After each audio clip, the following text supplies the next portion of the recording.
Laptop terbaru dari Huawei ini disebut-sebut akan menjadi pengganggu di kelas premium. Jika melihat semua fiturnya, kelengkapan dan performa yang ditawarkan Huawei MateBook 14s, memang sepertinya cocok disebut sebagai pengganggu di pasar laptop dengan kelas harga yang sama. Huawei MateBook 14s adalah salah satu laptop pertama yang ditanamkan dengan Windows 11 dan dilengkapi dengan beberapa fitur yang sering kita lihat pada laptop generasi terbaru. Laptop ini memiliki layar 90Hz, membuat pengalaman yang jauh lebih lancar daripada kebanyakan laptop lain di pasaran saat ini, yang memiliki layar hanya 60Hz.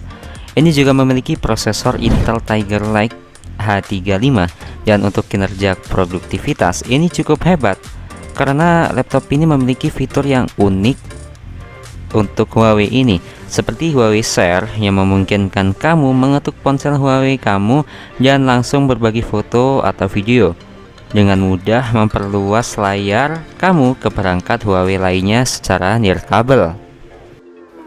Cocok untuk produktivitas, laptop Huawei 1 ini gunakan aspek rasio 3:2 dengan dimensi layar 14,2 inci. Sekilas spesifikasinya mirip seperti Realme Book, termasuk resolusi layar yang tingginya mencapai 2,5K.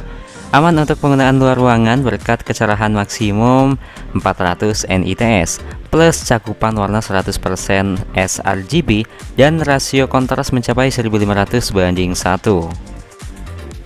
Dikatakan mirip Realme Book, namun Huawei MateBook 14s ini lebih unggul berkat refresh rate-nya yang mencapai 90Hz, menyerupai layar smartphone masa kini.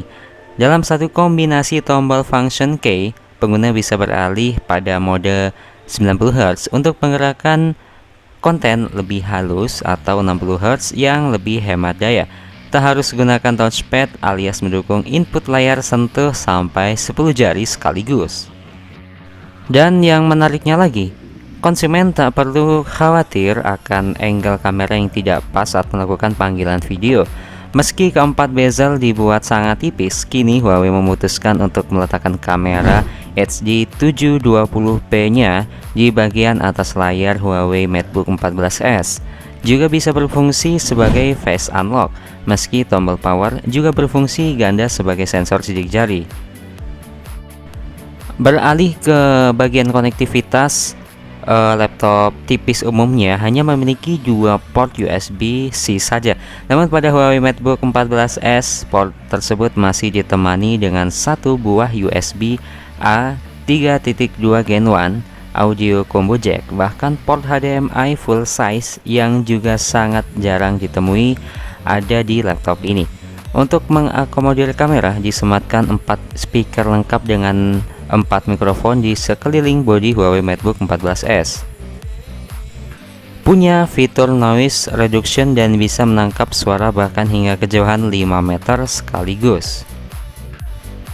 Untuk mentenagai semua fitur yang ada, laptop ini diberikan 2 opsi prosesor Intel Core i5 11300H atau i7 11370H 4 core 8 third generasi ke-11.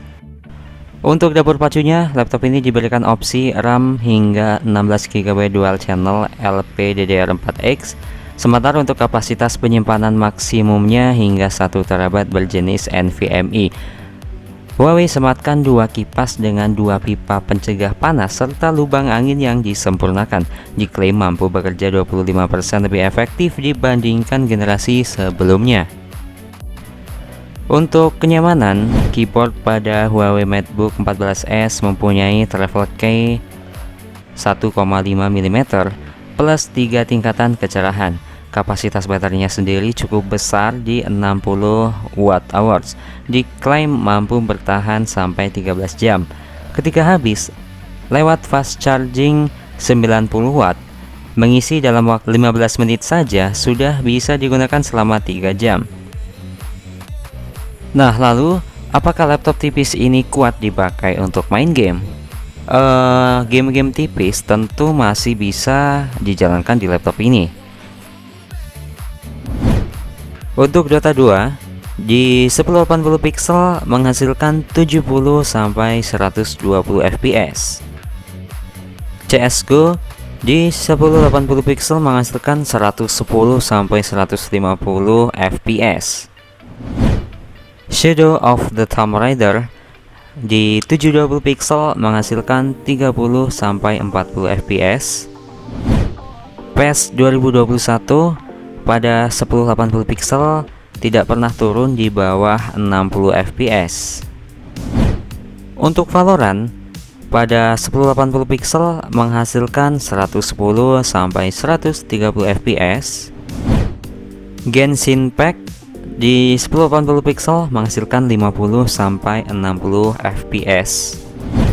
Dan untuk GTA 5 pada 1080 pixel menghasilkan 50 sampai 70 fps.